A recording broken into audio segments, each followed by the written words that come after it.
Hey guys, it's Joe. Welcome back to my guides for the rares of the Mist of Pandaria. Today we're going to be looking at the final zone, one we will all be very familiar with as it is the endgame zone where you'll do all your dailies and the main cities are, the Vale of Eternal Blossoms. This zone goes more back to what the Valley of the Four Winds and the Kunlai Summit had in terms of fun vanity items, so I'm looking forward to showing you guys those at the end of the video this time. One very important note to this zone in beta, and I'm assuming it'll be the same in live, is that it is phased. You will have to do the initial quest to get into the zone in the Kunlai Summit, and some daily quests here with the Golden Lotus to be able to unphase to the point where you actually see the rares. This was something that wasn't initially true, but was changed during different builds, so I'm assuming the way it is now is the way it's going to be, so be prepared that you won't initially just be able to run in and start grabbing rares. Alright, without further ado, let's go to our first rare, which is ironically the first rare that I killed in the Mist of Pandaria beta, Yorick Sharpeye. He's not too far away from the Shrine of Seven Stars, which is the Alliance main city, so he might be killed often. He might be one of the harder ones to get. I would imagine NPC scan probably will catch him when you're in the main city, so yeah, expect him to be dead a lot. So very nostalgic. This kill was over 2 months ago. I had no idea what his abilities were. You can see my health. Oh, it was ugly, but it got done. Anyway, Yorick Sharpeye drops Mr. Smite's Brass Compass. Release the memories of a long-lost first mate. Yes, it is who you think it is. It's pretty cool. I'll show you that here at the end. Alright, moving a little west, we go to San Tidehunter. He is a Jinyu hanging out by a little pond there. First things first, notice the crab in the background. I believe that is a kill for a daily, so again, he is by some place that will have a lot of activity, so he'll probably be dead fairly often. Now the other thing is, notice Rain Dance here. I'm going to interrupt this, which I don't think I said I could do in the first video, so bear in mind. And as a bear, I was able to use the tier 5 talent, Mighty Bash, and also Bear Hug to stun him to keep him from doing that. So that's another bit of information. Anyway, he drops the Aqua Jewel, increases swim speed by 50%, and allows underwater breathing for 10 minutes. Not fantastically useful for us druids, but for the rest of you folk, you might like that a lot. Alright, continuing our way west, we make our way to the White Petal Lake and Moldo One Eye. He actually has a long path, as you can see with the yellow line there. He walks back and forth, and there are some ads you might want to pull him away from. Alright, I'm joined once again with my partner in rare killing crime, that was hard to say, Claudia, and unfortunately I don't get the drop off of this guy, and I never could, but what he's supposed to drop is called the Pan Flute of Pandaria. Play the pan flute, causing nearby creatures to follow you for 15 minutes. So this is something similar to when you use the food Critter Bites to control critters. And just like in my previous videos, my friend Euphile will show us that at the end here. Alright, we drift a little south to Iran the Shifting Cloud, a Pandaren hiding in a cave. Once again, these Pandaren have adversity to hanging out in the weather, but apparently he's the Shifting Cloud. I don't know what it all means. Alright, dragging him out of his cave and making him endure the sunlight, and he's dead. So, well, I guess I didn't have the best intentions. I was trying to kill him, but he does drop the essence of the breeze. Unleash a gentle breeze. Lightening your steps can only be used in Pandaria. Interesting. The only thing that's missing is the flavor text of pull my finger. I'm sorry, but that just sounds like a fart toy to me. It should have like the reagent of beans or something. Anyway, moving on. Alright, we shift down southwest to Nanners. No, not just any Nanners. Major Nanners! What? Is he like in the military or something? What is this? Anyway, you can see he's up on a hill. He's surrounded by a whole lot of other elites. So what you want to do is actually, I killed one there you can see, but normally what you can do is just pull him down into the water here. Then you won't have to deal with those other elites at all. Thanks to Claudia for that strategy, by the way. Like an idiot, I was ready to kill all the elites to get to him. Check this out, this is an interesting little bug. He dies and floats in the air as if he's dying in the water, but he's above it. That was interesting. Anyway, so he drops Helpful Winky's Whistle. Boy, I just can't get around wanting to make a dirty joke about that. But anyway, calls Helpful Wiki, who... Did I say Winky the first time? Well, that didn't help the dirty situation. Calls Helpful Wiki, who will forage for you and bring back presents. Okay, so that one is unique. I definitely have to show you what that's about at the end. Alright, continuing west over towards the Great Wall here, we have Celtic the Blight. Again, one of my favorites, the Mantids. Oh, they're such a pain in the butt. Though I do have to say, like on the Jinyu, the Mighty Bash and the Bear Hug actually prevents him from doing some of his abilities, which I didn't think was possible, but I digress. Anyway, he drops, unfortunately not this time, but normally he drops the Bottled Tornado. It helps you jump high into the sky, can only be used outdoors. I guess that totally makes sense. Only a 2-minute cooldown on it, which is cool. It is a trinket, so it will take a slot. Yet another drop I could not get, but my friend Euphile will come around and show you that in a bit. Alright, we head up north to the next to last rare in the zone, the Mogu Sorcerer, Kang the Soul Thief. Alright, first thing you might notice is there's a lot of dead bodies around there that has nothing to do with us. Although, there are a lot of ads that pat around his area, so you'll have to do a little clearing. In fact, there's one ad that is actually connected to him, so you will pull him as well. There's nothing you can do about it, just take him out or however you want to handle it. Unfortunately, Kang did not drop what I needed here, which is Kang's Bind Stone. It says, become infused with stone, granting a chance upon killing an opponent to encase them in stone. I laugh because as I didn't get it, Euphile did, and we have some pretty good footage of that. Can't wait to show you. Alright, we head northeast to the Golden Stair, where we find Urgalax, the final rare in the Vale of Eternal Blossoms, and in this case for me, the final rare in Pandaria for the achievement. Now this is a very busy area, there's a lot of dailies and things going on, so he may be very difficult to kill as well. He is also close to the Horde main city, Shrine of Two Moons, so NPC scan, sort of like York with the Alliance side, he may be difficult to kill because of that as well. Again, with this being a quest hub, you can see the many ads in the background behind him, and as well as these little ads that spawn next to us that we have to deal with several times throughout this fight. So you might have to do some clearing, you want to bring a friend, whatever else, just bear in mind, especially, well, if you're in a PvP server, this will be real interesting as well. So, but yeah, just bear all this in mind when you go after these things. As you can see here comes more of those ads, even though we've gone through this fight for several minutes. And we're about to finish up Urgalax, and that will give me, there it is, Glorious, the achievement for getting all the rares down in every zone. So anyway, so we finish up those ads, and we check and see what he drops, and nothing. No special item.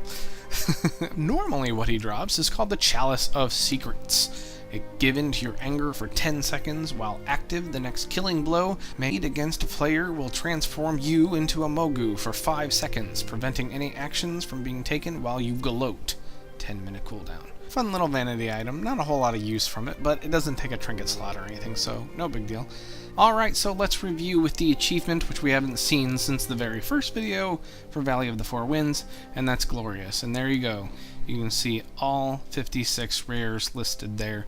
Now, originally in my rares guide for Valley of the Four Winds, I said it was 40-something, but that was what was listed on the achievement at the time, so I was going by that. Obviously, I knew that there were 8 per zone with 7 zones, but I took it verbatim for what the achievement says. I'm assuming the achievement has been updated, of course, to include all 56 now. So, also in the process of doing these videos, I've found that there are other random rares that don't have anything to do with the achievement that I'm going to document in a supplemental video. So while the zones are now covered and all the videos are done for the zones, there is one more video I'm going to be working on just to give you a little taste of some of the other ones that are around in Pandaria. Alright, with that, let's go ahead and take a look at the items that we got and what they do. Actually, first what we're going to look at is something we've been getting these whole videos but couldn't be opened before. It's the small bag of goods. So now you guys can see what's in them. You can see some cloth, Motes of Harmony, which is some crafting item, ghost ore, some gold, which is about what I thought it would be. There's some Fool's Cap, which is for alchemy, so there's all kinds of stuff. Like I said, I figured it would just be some crafting stuff, some cloth, and some money, and that's precisely what it was. Alright, first up we're going to look at the Aqua Jewel, which increases your swim speed by 50% and allows underwater breathing for 10 minutes. Alright, so just going to hop in the water here and test it out. As you can see, I'm moving at a pretty decent clip. Of course, no breathing bar, so yeah, there's the unlimited breathing. But I do like the little camouflage kind of visual to this. It actually is really cool because, look, it even affects you when you're mounted, so your mount has the same look. I saw some people flying into the main city with that on. I had no idea what was going on, but I think that's pretty dang cool. Now I did get to thinking about whether this stacked for us druids. As you can see here, I'm going to look at my glyph, that glyph of aquatic form that increases speed, swim speed, by 50%. And since the Aqua Jewel also did 50%, I wanted to test out to see if they stacked. Okay, so you can see me in my aquatic form, which has the glyph and 50%, and then I take off the Aqua Jewel and same speed, so it does not stack, unfortunately. Still, again, for you non-druids, you're getting exactly what we have, for at least for the 10 minutes breathing, all the time with our aquatic form. You get the 50% without the glyph, and then the unlimited breathing. So, not a bad deal. There only seemed like one place fitting to demonstrate Mr. Smite's brass compass, as it says, release the memories of a long-lost first mate. They're not kidding. This brings back memories. You there! Check out that noise! Yeah, I'm sure many of you saw this during Wrath and everything before the changes even in Kata, but as an old vanilla player, that really brings back memories. Makes me wonder what Mr. Smite would think of being replaced and left out of this new Dead Minds. Whoa, wait. Apparently he's not too happy about it. Oh god. Oh god, he's pissed! He's pissed. He doesn't like this new Dead Mind. Oh, he's manning the cannon! Well, finally Mr. Smite is free. He's being released from his Dead Mind's hell. For all these years of being killed by us players, he can finally go out and breathe the fresh air. So long, Mr. Smite. It's so good to have you back. Do you have any last words for us? Moo, are you happy now? Alright, moving on. Next up is Helpful Wiki's whistle. And you can see I used the whistle there, and here comes Wiki hanging out. He hears the whistle. And so he's supposed to bring back presents. He's going to go forage for me. So he's just kind of hanging out. I don't know. I thought he was going to forage the herb for me. I didn't know exactly what the presents was and what he was going to forage. So I talked to him, of course, and he says he's going to go find presents. So he goes and runs off. So my question was, how long is he gone for? When does he come back? What happens? So I stood there for a while. So after standing there for a while wondering what was happening, I decided to look it up online. Luckily there was some information on Wowhead, and it said you had to kill about 40 to 50 different mobs for him to finally come back. So I went ahead and just started grouping up these turtles and killing them, and what do you know? Look, down there in the text. Helpful Wiki says, Wiki is back. So there he is, and indeed he is back, so I'll go ahead and talk to him. Thanks, Wiki! And let's see what he gives us. A bag of helpful things. Let's see what's in that. Alright, let's open it up, and we have, let's see, some Moto Harmony, Elixir of Peace, Elixir of Mirrors, and Dark Water Potion. That's exactly what those are. Dark Water Potion transforms you into a Jinyu Assassin, increasing movement speed by 70% and swim speed up to 200%. Only lasts 15 seconds, though. Then we have the Elixir of Mirrors, which increases your dodge by 750 for 1 hour. So that's a nice little flask. Then the Elixir of Peace, which increases Spirit by 750 for 1 hour. Again, not a bad deal. Key to it is you have to kill 40 or 50 before he comes back with those items, so I suppose you gotta make sure you hit that before you go out and do your dailies or something like that to make it worth your while. Alright, we're back at our little pond, and we're gonna see what the Dark Water Potion does. Transforms you into a Jinyu Assassin. Ooh, I'm a fish assassin. Excellent.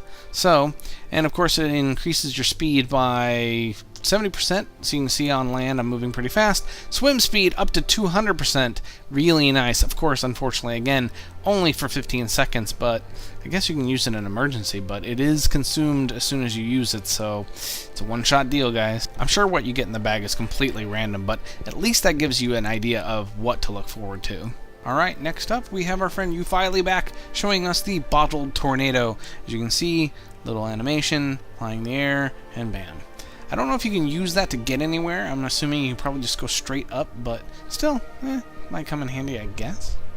Next up, we have the Pan Flute of Pandaria, which you play the pan flute, as you can hear, causing nearby critters to follow you for 15 minutes. You can see they've turned friendly to her, and they say Euphile's minions, but they're not moving. So obviously that's just a bug in the beta right now. But, you know, that is what they're supposed to do. If you've ever seen people use the critter bites, that's the exact same thing. So I promise it does work, it just wasn't working at this time. Alright, next up is the Essence of the Breeze. Unleash a gentle breeze, lightening your steps. As you can see, I've had my steps lightened, and it just basically you just walk and it makes you jump a little bit and has the little animation. That's pretty much it. And so you know it works in multiple forms for druids as well, so Big Bear is a little bit light on the feet there. And in the new stag form, nobody's going to stop this Rudolph from playing in their damn reindeer games. Next up, we have the Chalice of Secrets, which specifically says that you have to have a killing blow against a player to transform into a Mogu for 5 seconds while you gloat. So I switched to my Horde character, and Euphile kills me, and then she gloats as a Mogu warrior, as you can see in the background. Here's a better view of it up close, and bam. And you can see really is gloating, laughing, and then, yeah, kiss off, son of a... Anyway, yeah, I enjoyed being killed, and she enjoyed doing it. Look at her. Yeah, way too happy about killing me. And we figured while we were there, we'd try out Kang's Bindstone. We weren't sure if this would actually work on a player. It just says an opponent, but yeah, specifically it was a player, and then bam, look at me, encased in stone instead of dying. Yes, she claps excitedly for me as I'm stuck. And still really, really way too happy about this. So yeah, it's pretty cool. I don't know. Maybe it kind of is humiliating. I don't know. I think I struck a good pose though. Alright guys, that is it for me. Thank you so much as always for being with me on this particular guide for this zone, as well as all the other zones now that this is complete. You will see a big annotation on this map that will lead you to the main map video where you can select any zone you want now, and you can check out all the rares of the Mist of Pandaria. There will be the supplemental video that I'll be making for the other rares, which will be on the main map as well, so keep an eye out for that. Until then, enjoy all the guides and these videos I have linked here as well. Please like, comment, and subscribe, and as always, take care, guys.